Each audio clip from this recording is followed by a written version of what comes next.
Hello and welcome to Channel Duello.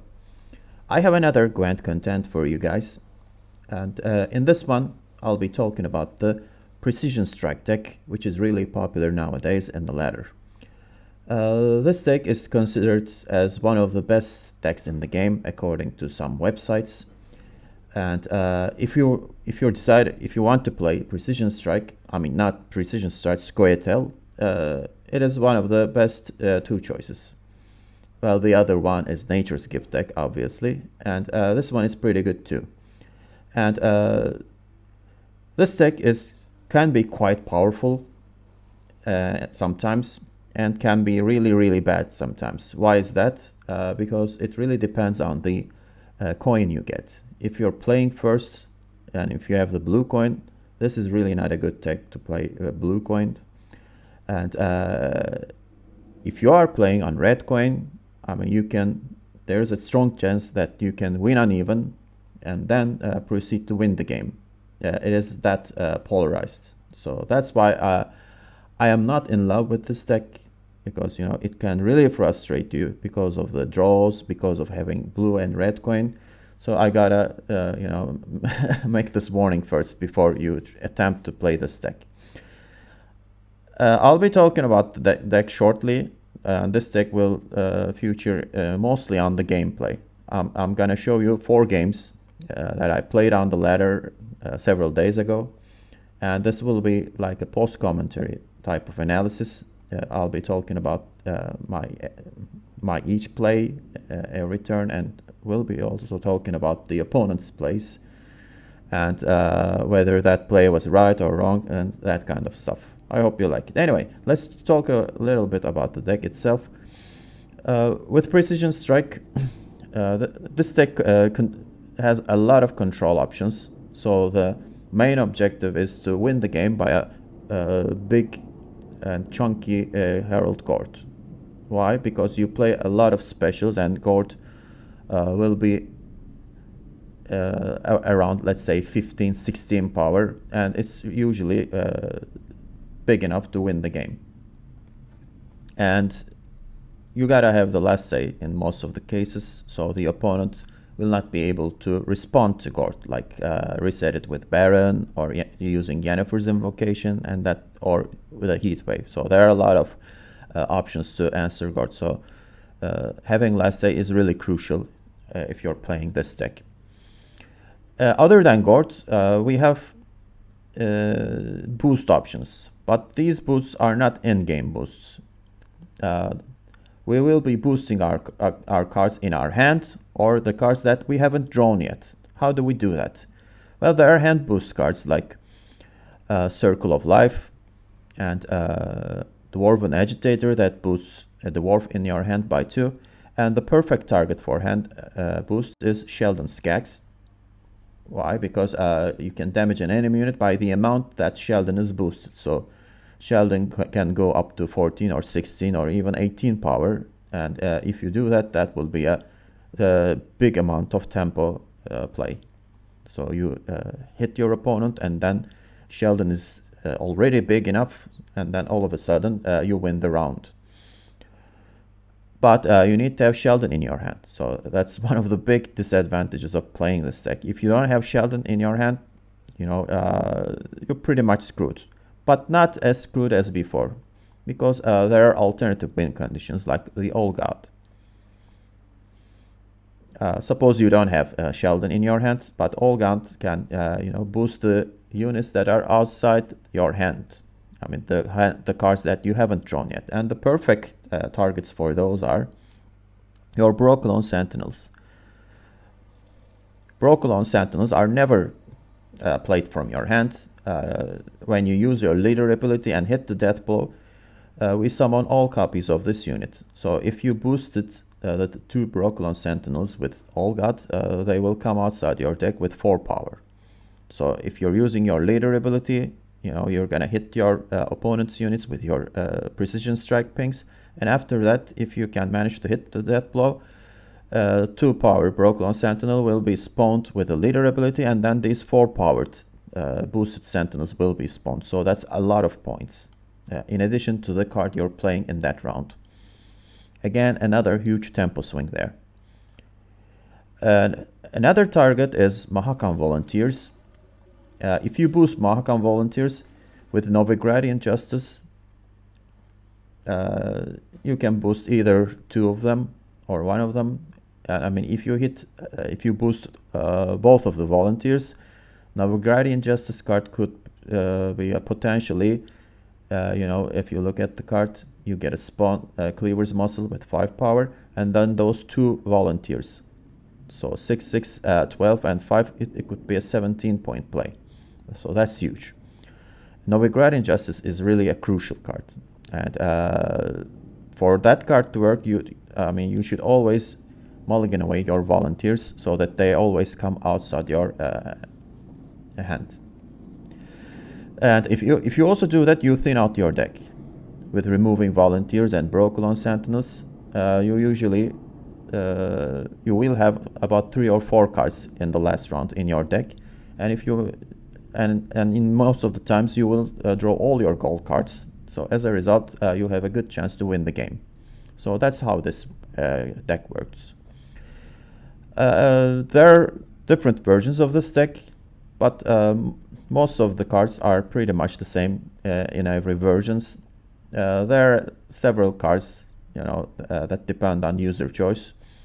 But let's look at them. So Oneiromancy is a great card. This is a non-devotion deck, obviously, which are using neutral cards. And Oneiromancy is really a crucial card, especially with this you are guaranteed to draw your gold if you haven't drawn him already.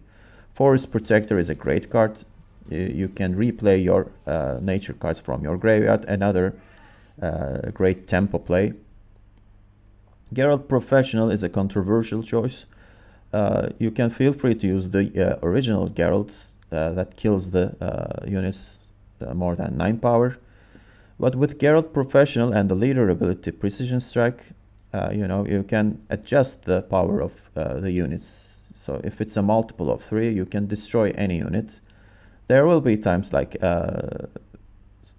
when an opponent has a 6 power unit, the other Geralt will be useless, but this one will be quite useful to destroy those kinds of units. And this is never a brick. I mean, if you can't find a target, at least it's gonna damage a unit by 3. So playing 6 power card with 11 provision costs, will always feel bad, but it's better than playing a 3-point card with 11 provisions. So if you're playing Precision Strike, I guess Professional is a better choice. But if you're not playing Precision Strikes, select the other Geralts. Well, the meta is kind of ridiculous right now. There are a lot of tall units. That's why I'm suggesting to play Geralt of Rivia. I think Geralt of Rivia is a bad card, but in this meta, it somehow works. Anyway, back to the cards. Korathi Heatwave is like a staple in every non-devotion decks. As I said, meta has a lot of tall units, so you need Korathi Heatwave to remove them. And other than that, we don't have Bomb Heaver anymore, so Korathi Heatwave is your only option to remove artifacts. That's why this is a crucial card to include in every non-devotion decks. I've talked about Novigradian Justice. Just pay attention and be careful to the mulligans. And All Gods, I'll talk about him a bit, but I should also mention that All God is kind of risky play, because you're playing a very low tempo card with All God, so it's ideal to play him as a dry pass card, but you may not be able to do that every time. You could win the rounds, and then if you still have 8 cards in your hand, so it's a great play to play All God. You won't lose card advantage, and you will have carryover points in the final round. But in the first and third rounds, you should be careful while playing All God. That could make you lose the round. And this 9 provision slot is really depending on the user choice. I selected Gabor Zigrin. Many people and in the Team Leviathan's website, they are using Curse of Corruption. Again, another great removal tool.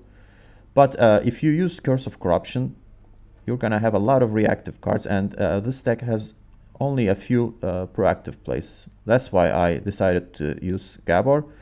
And other than that, I mean, you're using agitators, and agitators need to boost dwarves.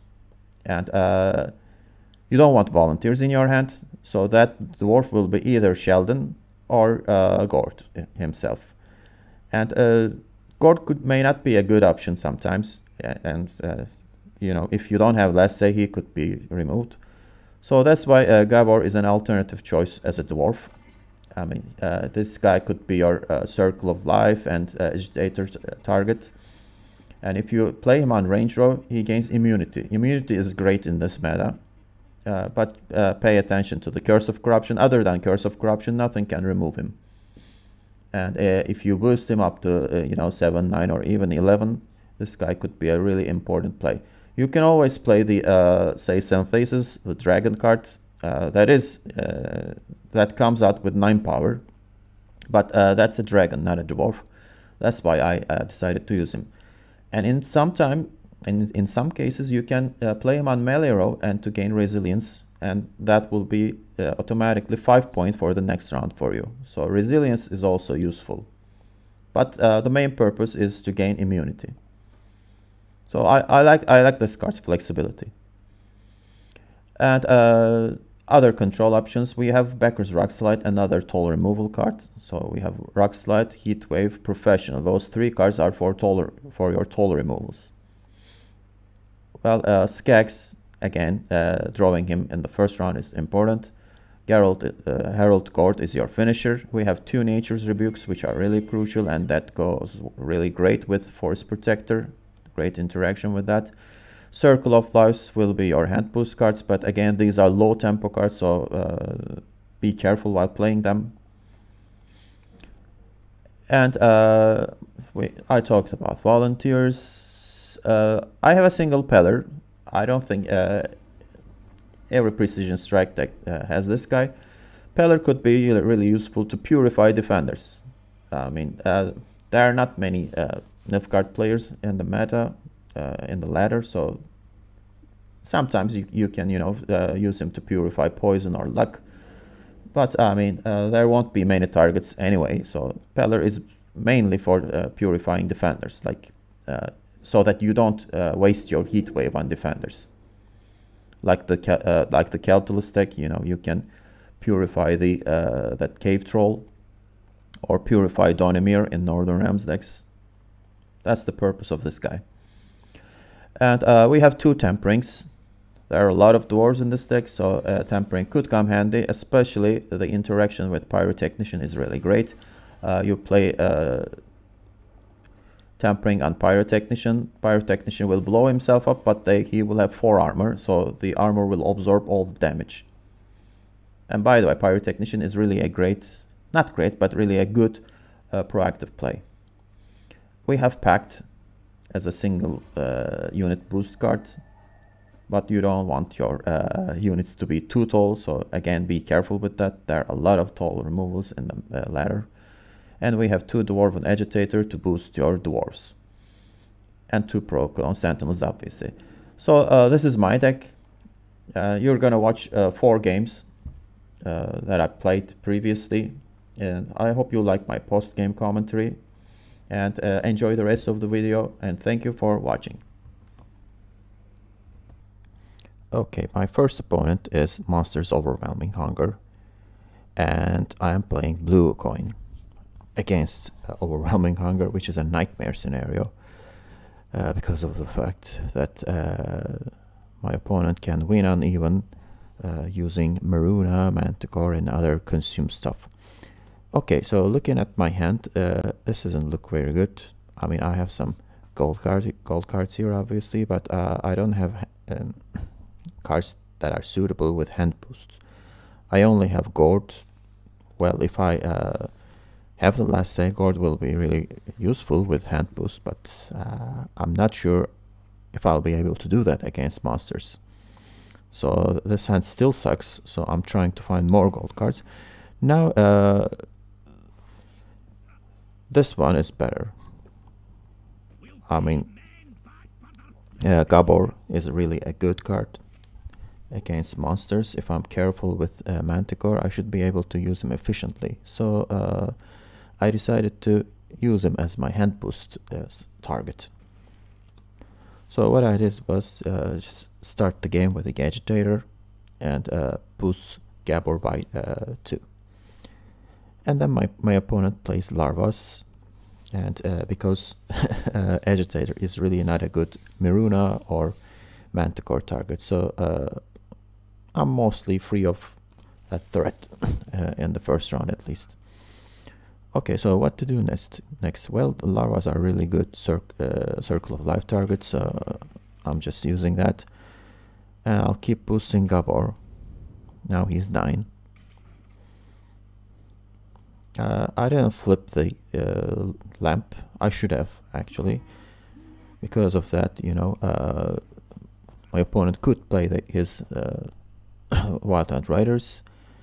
Well, he was going to use them anyway, but, you know, it shouldn't have been that easy. I decided to eliminate the other larva, but I had to use a leader pin for that.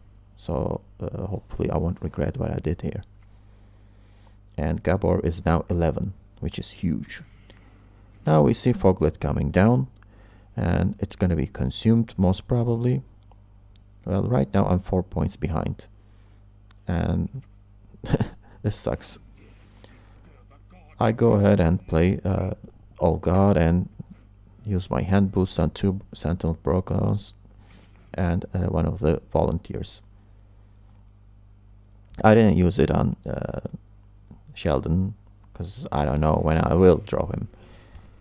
I was actually, you know, planning to pass and, you know, accept losing uneven, but my opponent played Barghest, and now Barghest power is 9, which is a really great Geralt professional target. So I decide to use Geralt right now and proceed to, you know, take the lead by 3 points. It's still a high possibility that I will lose uneven, but my opponent plays a really bad card here, which is an opportunity for me because I can kill that card. I have a Rebuke at hand, and I'm using one of the leader pings and Rebuke to kill the Noon Wraith and get extra mouse rats. And now it's a 5-point lead. My opponent takes advantage of that long row and uses his war rat. It was really unfortunate that, you know, those rats could have been on the range row, but what can you do? It's random. So right now I'm playing Force Protector to get a bigger lead. So I'm hoping not to lose uneven with this play. Nature's Rebuke is still the best target for Force Protector. Well, there are no 5-power targets, but you know, it's still worth it. Maybe I lost a point, but right now my Force Protector is 7 health, and my opponent needs to play a 9-point card to pass me. And instead he plays Wild Hunt Bruiser, and it's only 6-point play for him.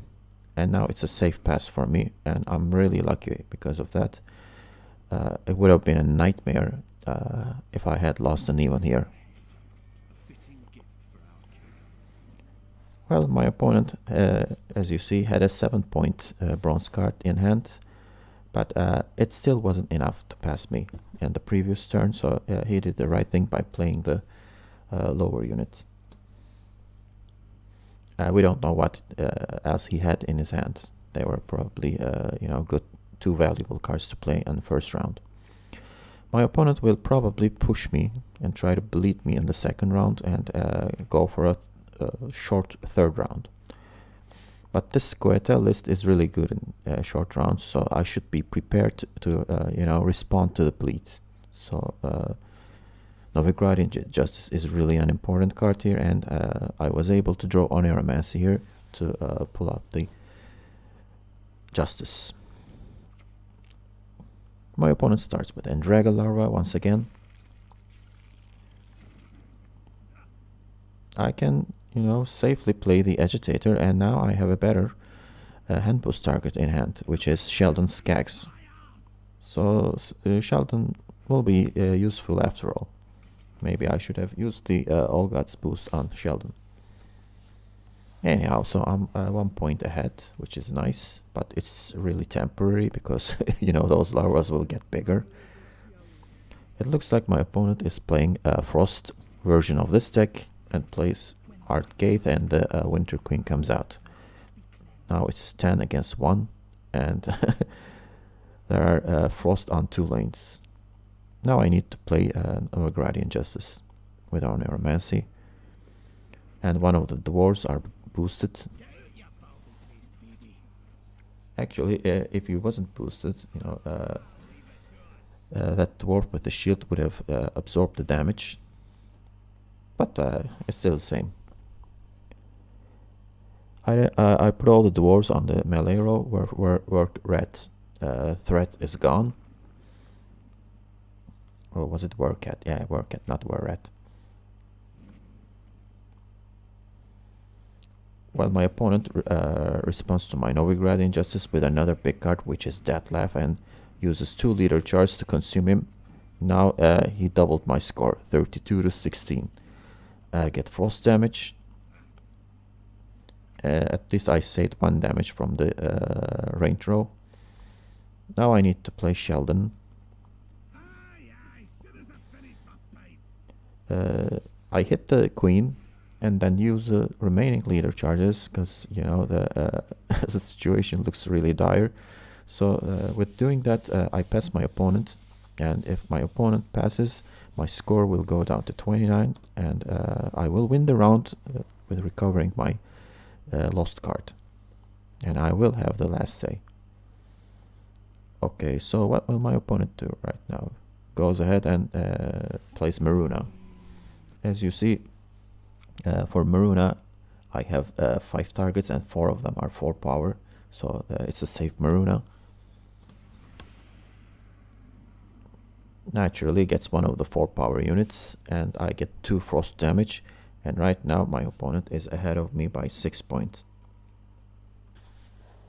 No, it's not 6 points, I'm sorry, 14 points, so a lot of points. So I can't catch up or pass my opponent right now. That 11 Gabor looks juicy, but it's not enough. But at least, I will play it on the melee row. Gabor has resilience, so 5 of his power will be carried out to the next round. So that's a good thing.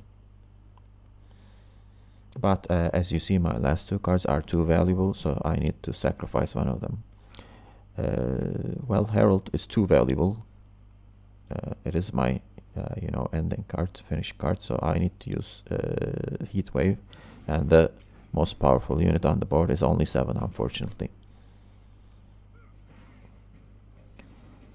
Now we're on top decking mode. We both have 1 card remaining. I have a Neuromancy though coming up, so I'm guaranteed to draw one of the cards that I want. It's great that I drew Rock Slide and Tempering. I threw out Tempering.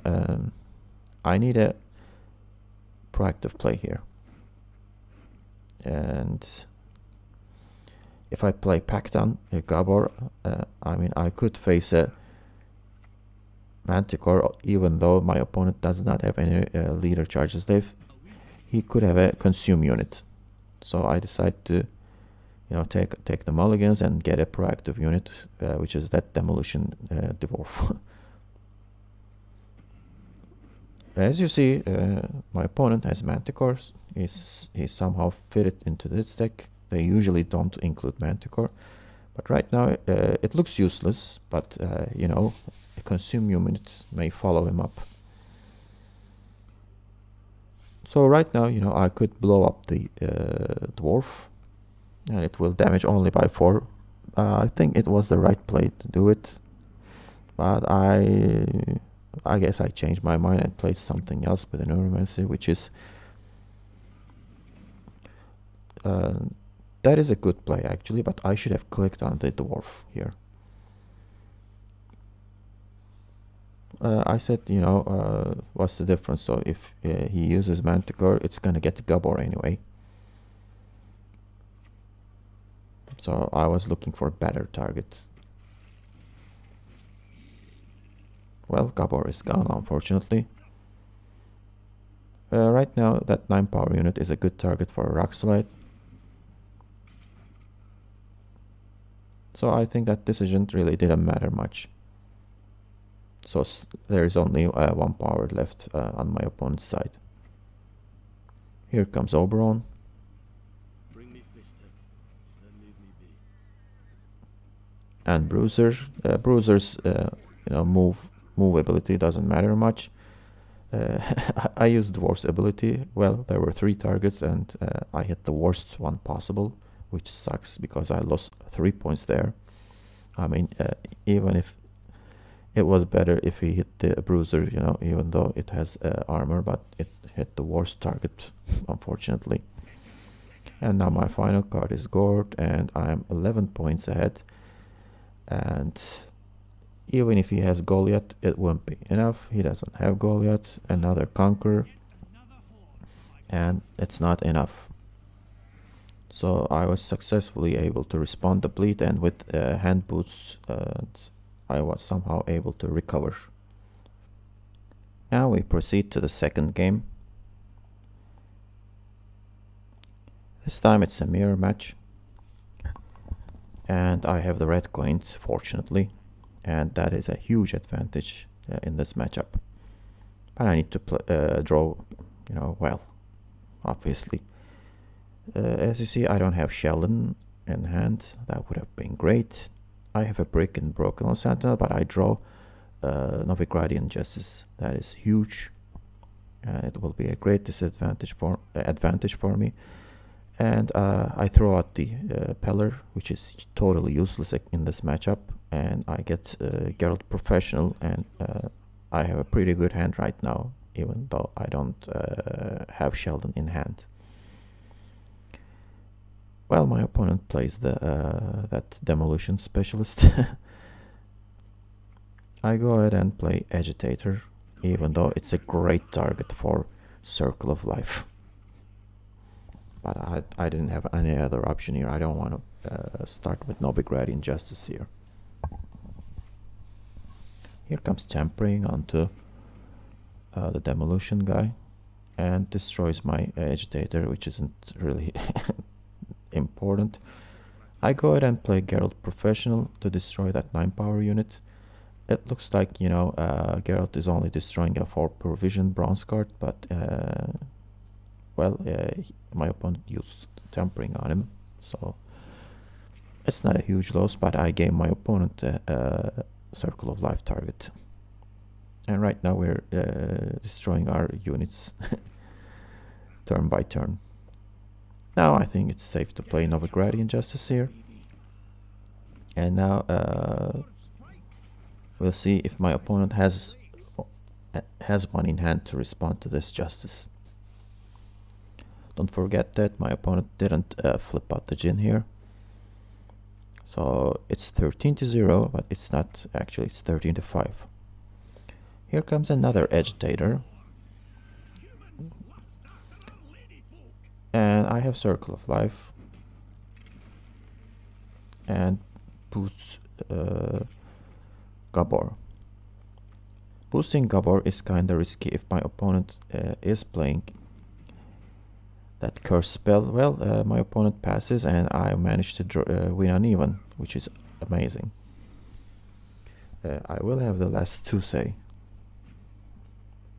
if I don't lose my card advantage in the second round.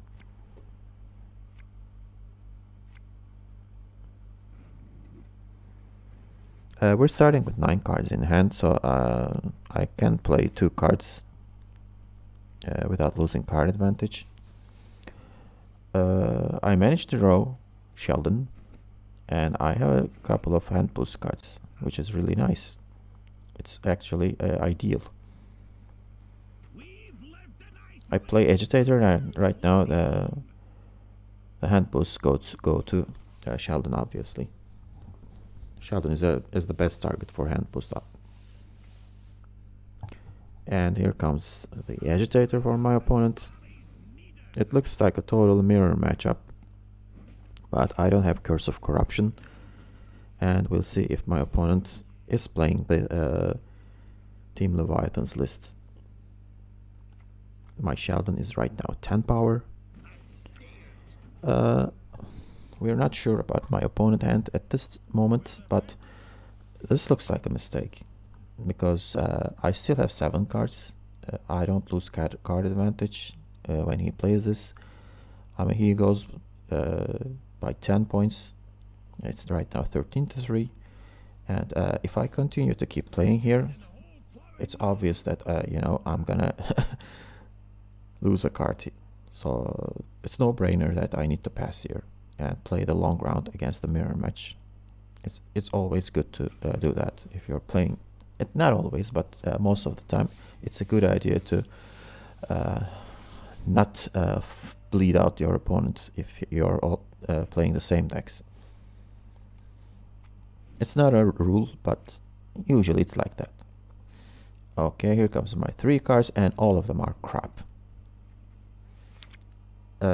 I send away Sentinel, and I have another Sentinel in hand and 6 cards, so it's 1 in 6 chance to draw the worst possible card, and I managed to do that.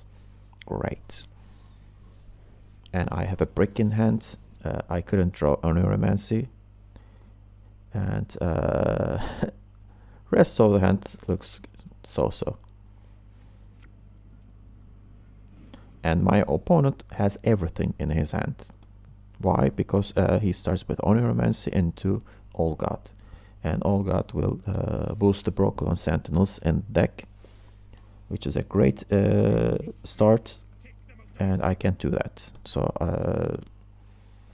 in the beginning of the round, I'm automatically, you know, in a worse situation than my opponent, because my Sentinels will not be boosted. Even worse, I have one of those in hand.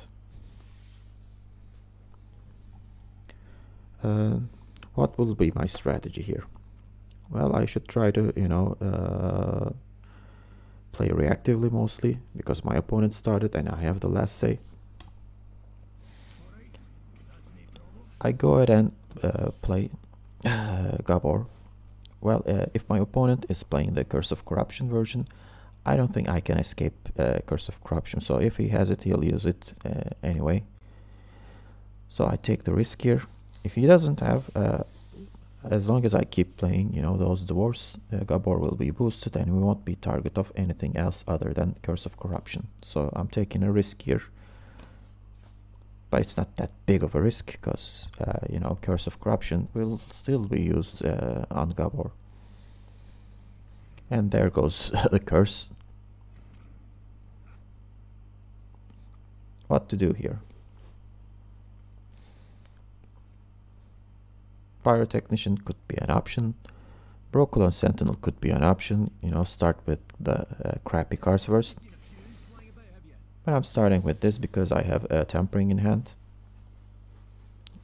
Tampering onto the Pyrotechnician is really a good play here. My opponent can, you know, ping and, as you see, play Rebuke.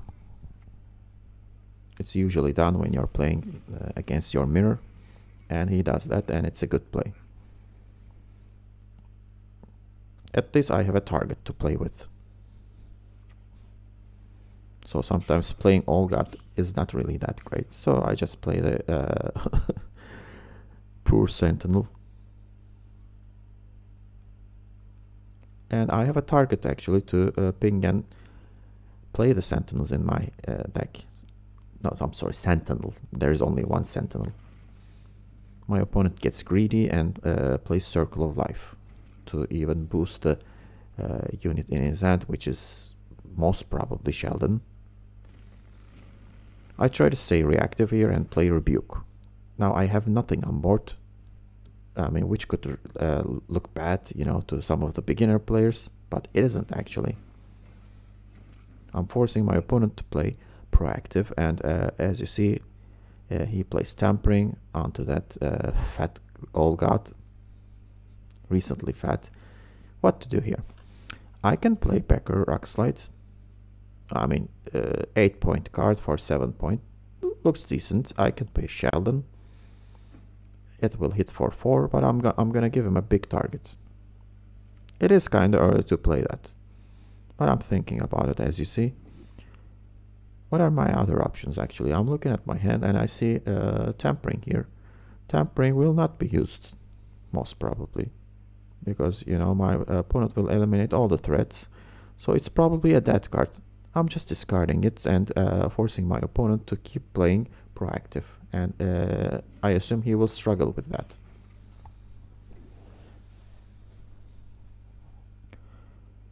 Since he drew Oneiromancy, I mean, I expect the 5 cards to be like this. Actually, I mean, this is a post-game commentary, so I know what he's holding. He played Oneiromancy, Curse of Corruption, and Rebuke. And he has Forest Protector, Rock Slide, Geralt Professional, Heatwave, and Gord. Since he played Oneiromancy into Gord, I mean, he has all the necessary and, you know, critical cards in his hand.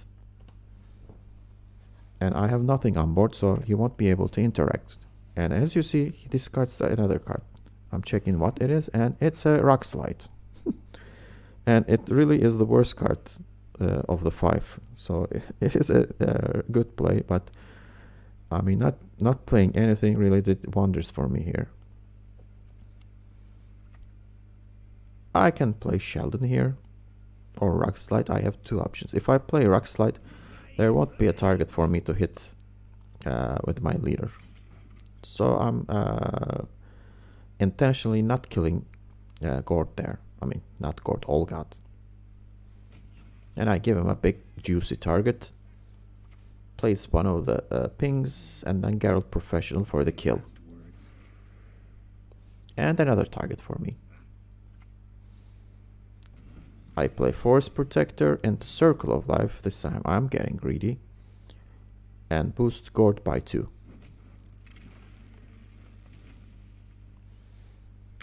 Now, as you see, there is a target on my side, but it's a 5-power target. And my opponent has only 1 ping remaining. So he needs a 3-power target, and I'm not giving him that. So right now he can't bring out his boosted up Sentinels. I was thinking about using Sentinels, but then I realized that if I you know, bring out my Sentinels, I will give him target for his Sentinels. So it's best that I use the Sentinels in the final turn. Here comes Sheldon. Yeah, and he had Sheldon too. I forgot to list that. Sheldon is either a good target for Rock Slide or Heatwave. Right now I know that he has Heatwave and Gord in his hand. So it's a really good idea, again, not to put anything on board. And it really won't matter if I play Heatwave here or Rock Slide. And his Gord will be almost the same power as his Sheldon here. I play Heatwave, you know.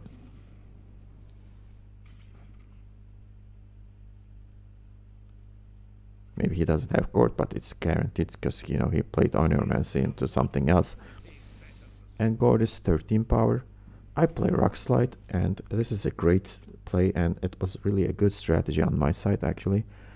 And as you see, he has Heatwave in his hand and nothing to play. Nothing to interact with on my side. And Heatwave will be discarded, unfortunately for my opponent. And what's even worse is he can't bring out his Sentinels. Now he pings his own unit to bring out one of the Sentinels, and those 2 4-powered Sentinels stay in the deck, and that all got really turned out to be a terrible play. And right now I can, you know, bring out my remaining Sentinel and play Gord to finish out my opponent. It's guaranteed. It's a guaranteed win for me, and my opponent realizes that and, you know, decides to concede. I really you know, took advantage of being on red coin and not necessarily abused, but you know, it was I mean, having a Novigrad Injustice in the first round was really great. Okay, now I'm on the other side, again blue coin. Now I'm playing against Mushroom deck, Skellige's Battle Trance deck, and look at my hand. It's awful. I have 4 bricks in the deck and 3 of them are in my hand, so my mulligans are obvious. I'm gonna throw out those 3. Throw out volunteers and the second volunteer come out. As bad as it gets. So I'm content with keeping one of the Brooklyn Sentinels in hand. Really an atrocious hand here. I'm probably gonna lose on even here.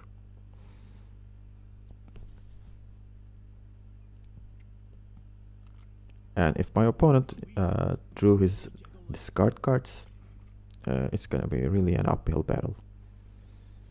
I start with Pyrotechnician. And here comes a Haymage Scout, and discards a card, and that card is that discard 1 that comes into play when it's discarded, and 8-point play. My opponent is already ahead of me. I play the Tampering and use the ability to take out one of the 4s.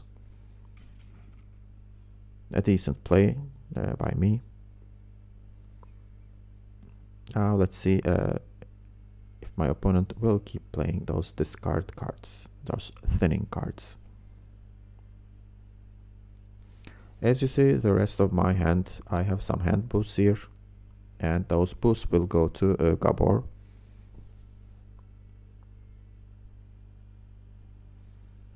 Force Protector is also an option, but the Agitator boost will go to a dwarf, so I only have Gabor as the single dwarf in my hand. Well, here comes the Totem. Totem is, I mean, since my opponent is playing that, it's really obvious that he's trying to win uneven. And I probably won't be able to, you know, respond to that. I'm gonna use one of my pinks and take out one of the fanatics here. And while doing that, I'm gonna boost. I was planning to boost Gabor, but decided to play on Force Protector. Why am I doing that? Because maybe, I mean, I have Rebuke in hand, so there is a chance that, you know, I can play Rebuke and then play Force Protector, and while doing that, that would be a really good tempo play. Maybe, just maybe, I can get out of the round by not losing cards. And here is another thinning card. As you see, every turn my opponent keeps playing 2 cards. Now I'm 4 points down. I play All God and kinda accept the loss here, but still it's a tie, so my opponent needs to play a card at least.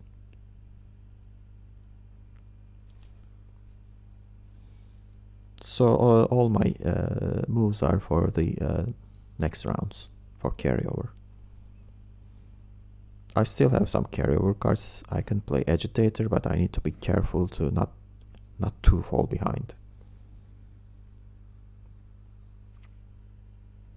Here comes a terrible card in Fortune Teller. I don't know why my opponent decided to use that, or decided to include that in his hands. So I couldn't see the rest of the interaction, so no idea why that card is there. If I play Agitator, I will fall behind. So my opponent will pass, and I will go to 4 cards and go for the long round. And long round isn't that great against this deck. I'm not favored, so I play Rebuke. What I'm planning to do is play the Force Protector in the next turn. So I still have a shot to not lose uneven cards. And I'm 1 point ahead, which is better than I expected. We see a lag in the game right now. And here is the card, Crow Clan Preacher, another low tempo play. I mean, my opponent play all the, good cards, I mean tempo cards, in the first 3 turns, then the crappy card comes along. And I go ahead and Nature's Rebuke on the Grand Preacher. I have a 1 point loss there, but it's still worth it. Right now, Force Protector is 9. And who would know that having a 9-point card would be bad. And here comes Vanilla Geralt of Rivia. And it's really, you know, heartbreaking at this moment. You know, I was hoping to, you know, not lose uneven, but Geralt really punished me there. A funny inclusion. So this shows that this meta is nuts. I mean, a lot of greedy decks, including the one I'm playing. So players are forced to play stupid cards like Geralt in their decks. Here comes that Alchemy card, and finds a really good bronze card in Hey May Spear Maiden. Damage an enemy unit by 2 and damage one of your units by 2. It's a 5-point play actually. It's a decent find. Well, I'm gonna lose uneven. At least I can play Gabor and hopefully carry out those 4 or 5 points to the next round, but no, my opponent denies that as well. So in the first round, Geralt of Rivia and Heatwave destroys me. I have no good targets for Heatwave, and I can't play Sentinel, so I just accept the loss. My opponent could, you know, bleed me out, or just, you know, play the last 2 saves. Naturally, I draw the good cards because I played all my crappy cards in the first round. Okay, this is a great hand. If my opponent passes, I have Oneiromancy, and I can Oneiromancy into something bad. That's why I'm looking at right now, and that bad card would be Agitator probably.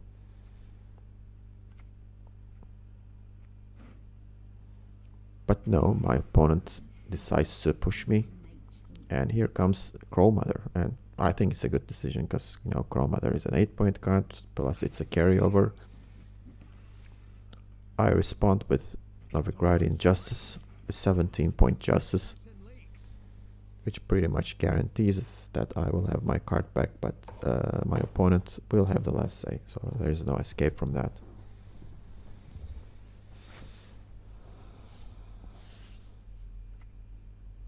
Here comes Series. That is an odd inclusion, but I saw a lot of decks that do this. I mean, when you have, as you see, my opponent uses the leader ability to get that self damage thing, and the 2 other maidens come in, and all of a sudden it's 30-17. Well, we have Ursine Ritual leader ability in the game, so why use Battle Trance? It really makes no sense in my opinion, but it works. So maybe I don't know that game well. Well, I have a 10 power unit there, so I can use Heatwave or Braxolite, but I think I will need Heatwave for a better target. Maybe Dracotul Turtle or Gedenith. But since my opponent played Series, he probably does not have Draco Turtle. But still, Heatwave will be good for Gedenith. So I use Rock Slide. I'm 5 points behind, so I go ahead and decide to use my leader ability and get the Sentinel out to again tempo ahead. Now I'm 7 points ahead. One of the reasons I did that is I don't want to draw those bricks once again in the mulligan phase.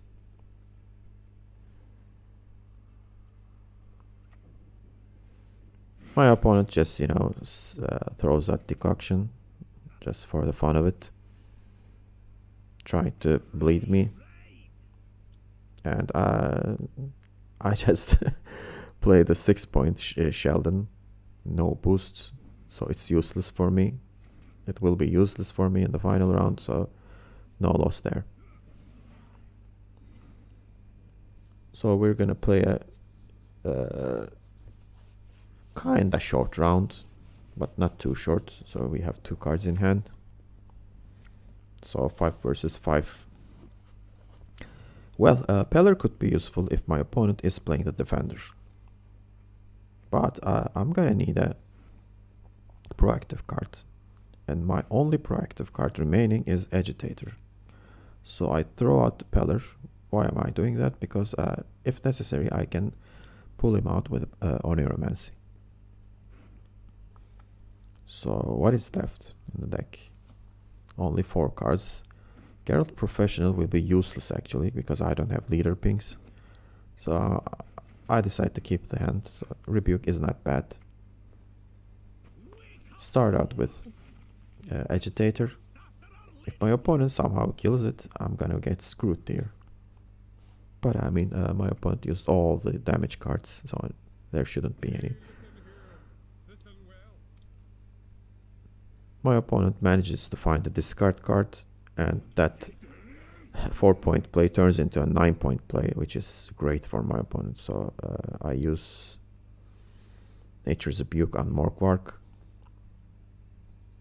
Again, checking the deck. Only 5 cards remaining. So I don't need to rush to play Neuromancy here. But Herald is safe from Heatwave. At least we know that, because my opponent played it already. Here comes Crowclan Preacher. This shows that my opponent wasn't able to draw Gedenith, even though he has 4 cards remaining. Why? Because, I mean, he just wasted a Druid there.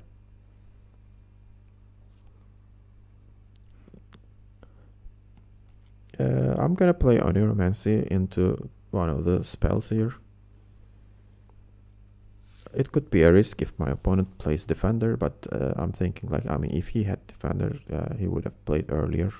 So I don't think I will need Peller. I go ahead and play the card that will give me the most points, which is Pact. So boost by 6 is nice. Looks pretty good right now. And it looks like my opponent bricked one of his cards. Just a 4-point card, which is great news for me. I play Gord here. He's safe. And I need to save Heatwave, so I can't just Heatwave one of the 4-point cards here. I'm gonna lose a point, because, you know, I will play another special card. So instead of 15, the Gord comes 14. But I think it's worth it. And here comes Gedenith. This is a really odd play here. I mean, after Gedenith, he only has 1 card. So why play the Druid before playing Gedenith? It's either a really stupid play or a, you know, misplay.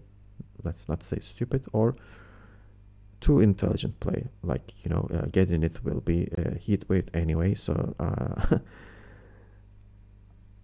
so maybe he's trying to trick me here, but he is successful, because I can't take the risk of, you know, not heat waving the Gedenith here. I mean, I'm thinking, like, okay, the next card is a Druid. It makes no sense, but really an odd play here. So I go ahead and destroy Gedenith.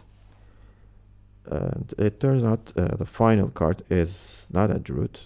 So it was a trick after all, or a misplay, I don't know which one. Here comes Blessing. Since he's playing an alchemy card, bonded girls will get boosted. So maybe I should have, you know, Gedenith one of the druids there. But will that be enough? We'll see. So with Freya's Blessing, what is the card?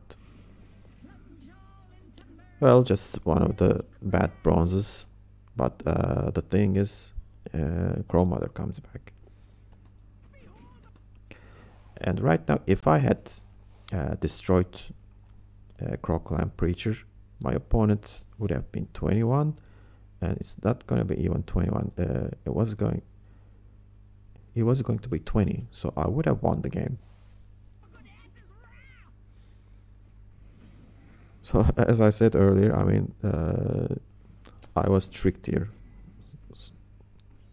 I don't know if it was intentional, but I mean, this play enabled my opponent to win the game for him or her. Okay, let's move to the final game. I'm playing against Nilfgaard Lockdown. This time I'm a red queen. No, I'm on blue queen. I'm sorry, I already mulliganed the card. While I was playing this, I mean, I played too many blue coins. It was really irritating at this point. Again, a bad hand. But it's not as bad as before. At least I have Sheldon in hand. I start with that pyrotechnician guy. I could have played, agitator, but I don't want to start with a low tempo play.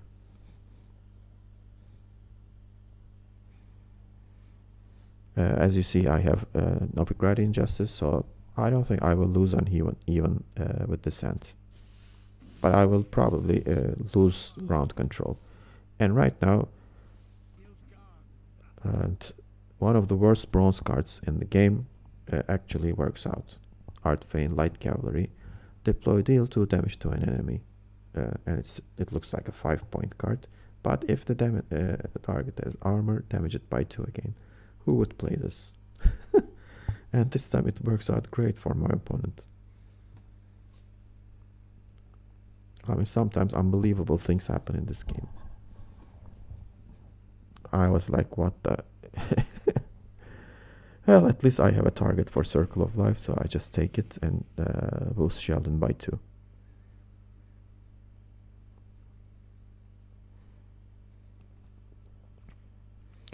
Here comes Ramon. Ramon into Crossbowman, one of the classic moves. And that pyrotechnician is dead before using his 4-point ability. And I just use the agitator here. I'm being threatened right now to lose uneven again. One of the disadvantages of this deck is that here comes the second crossbowman and the dwarf dies. I'm really in a bad position here right now. Well, at least Sheldon got boosted. At worst case scenario, I can use Sheldon to maybe turn around this ugly round. I play all God here, and look at, if you pay attention to my selections, I'm not selecting Brocklon Sentinels because my opponent is playing Lockdown, so I won't be able to use any pings. So leader ability is gone, so it's highly unlikely that those Sentinels will not see the light of day. That's why I'm not boosting them. So I boost Gabor here, and Nilfgaard has no cards to play against Gabor. So Gabor is immune to everything, unless my opponent is playing Curse of Corruption. Here comes Impera Brigade, so another thinning card, and right now it's 18-7. It doesn't look great, so I'll go ahead and use Novigrad Injustice to save me. And one of the reasons I boosted the dwarves was this, to the tempo ahead by 6 points. So my opponent needs to play a 7-point card. If he can, I will probably... Well, he manages to find the other thinning card. So that was a phenomenal opening hand for my opponent, as you see. I mean, he's 2 points ahead by me, and was able to play both of his thinning cards. Ramon into crossbowman. Everything looks great for my opponent right now. I just need to stay ahead of points, so I'm using Rebuke to destroy one of the crossbowmen, just in case my opponent keeps playing soldiers. I could have taken out one of the 4-point guys in the back, but I mean 1 point wouldn't make too much difference, so I'm still ahead by 1 point. So my opponent can't pass if he wants to win uneven. But the card quality is going down, as you see. Tourney Jaws onto the shielded dwarf there. Now I need to play a 4-point card, which is another Rebuke.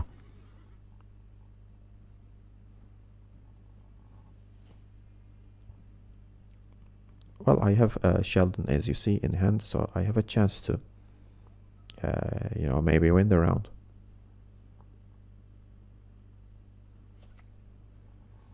Here comes Oaks, one of the Witcher trio. And it looks like my opponent isn't playing a meta deck, because those Witchers are really bad cards. Even though Leto got boosted, it really didn't change anything because the other two are crap. So I play the Sheldon, and right now I have a 10-point lead all of a sudden. My opponent needs to play an 11-point card if he wants to win an even. And I suspect he will struggle doing that.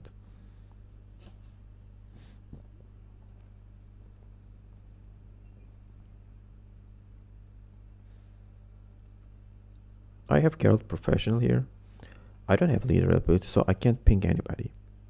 So maybe, I will use him here in this round. Well, another soldier came and 2 pings. Well, unlucky for me. It's actually a bad draw for my opponent as well. But, I mean, it's a thinning card actually. So, all of his maybe remaining cards are gold right now. That Magna Division, unfortunately, isn't 12 points. So if it was 12, I was going to destroy him with Geralt. I can't do that, unfortunately. But I can use Rock Slide. I don't think Nifgal will have a tall unit like that ever again in this game. So I think it's safe to use Rock Slide here for the full 8 points swing. I could have passed here, by the way. But I mean, I saw the opportunity and took it. Right now, it's again 9-point difference. My opponent needs a 10-point play here. And here is his 10-point play. So I'm forced to use my Geralt right now because he's ahead of me and he's winning uneven. I go ahead and destroy one of the 3 power units, which is the crossbowman. If I had known it would come to this, I would have destroyed that unit much earlier. But you would never know, how this game goes. And my opponent passes. Most probably he had imposter or a card at that value. So I'm surprised that I won the round there. He didn't want to use whatever he had. But let's roll back a bit. So all he needed was a 6-point card. So maybe he had a bad card in his hand. So maybe it was a 4-point joust or 5-point something. So this was a really long round, but it turned out great for me. Oneiromancy is phenomenal. Pact is not that good. Heatwave is great. I can, Heatwave the Masquerade Ball. Peller could be useful, but I have Oneiromancy just in case, so now I have Tampering instead of Pact. Pact was actually better. So I can't bleed with Descent, so I'm passing. Another bronze card. After all the thinning, my opponent should have lots of good cards in his hand. But since I won the round, I'm gonna be able to play reactively here. Again, crappy cards. Now I'm moving into the good card territory, but as you see, 6 cards left, similar to the game before. But right now I have 2 Broccolon Sentinels, so the odds of pulling a Sentinel is 33%, so it's not that low. But I need to take that risk because both Gord and Gabor are in the deck. I need to draw one of that dwarves. I send out Tampering and get punished once again by drawing a Sentinel. Great. Here comes Shillard. Unfortunately, I don't have a boosted unit, so he hits Forest Protector, so it's a 9-point play for him, not bad. I use the Circle of Life, and as you see, Shillard is right now a 2-point card, so I will be able to use the Sentinel after all, and get the get his lost brother from the deck. 7-point card. Those are really, you know, good last round bronzes. But I'm surprised he still has bronze left. I play the Sentinel and get the other one out. Now it's 7-6. It's going better than I expected, truth be told. Here comes Roderick into one of the gold cards in his deck, which is oddly Lambert. So if my opponent, you know, had a better deck list, you know, things would have gone, you know, even better for him. Those Witcher Trio and Lambert are really not good choice, but not at this moment because I have two same units on, and that Lambert turns out to be a 10-point play, which is alright. So Lambert is 10 provision, so I think it was worth it, I guess. But meta is really not that you know, suitable for playing Lambert in my opinion. Okay, I play the Force Protector. Unfortunately, I can't get Death Blow because I don't have leader ability. I just, you know, throw it on that Armored Tortoise, and that Brooklyn gets boosted once again. And here's the remaining crappy Witcher card, Serit. It's really an awful card. Just damages an enemy on 2. Ocus was played in the previous round, so it's just a 7-point card. But it's better than playing Pelor, I guess. And it turns out my opponent either weren't able to draw Masquerade Ball, or maybe he isn't playing Masquerade Ball. Here comes Vilgefortz. Vilgefortz into Brooklyn Sentinel, so he hopes to, you know, pull out Gord.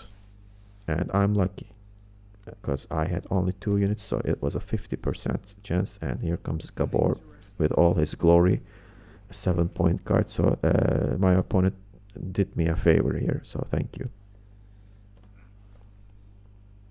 I don't know what he had left in his deck. So he took a risk, but it didn't pay out. It actually made it worse. I just, you know, take out the highest unit with my Heat Wave. Here comes Invocation, so I knew I was safe from Invocation because I have Last Say. Having Last Say was really important, and it turns out great for me. And I win by playing Gord as the last card. So if my opponent was playing a better or more optimized deck, he would have won this game. But my deck was better, so that's the reason I probably won this game. And this concludes my video.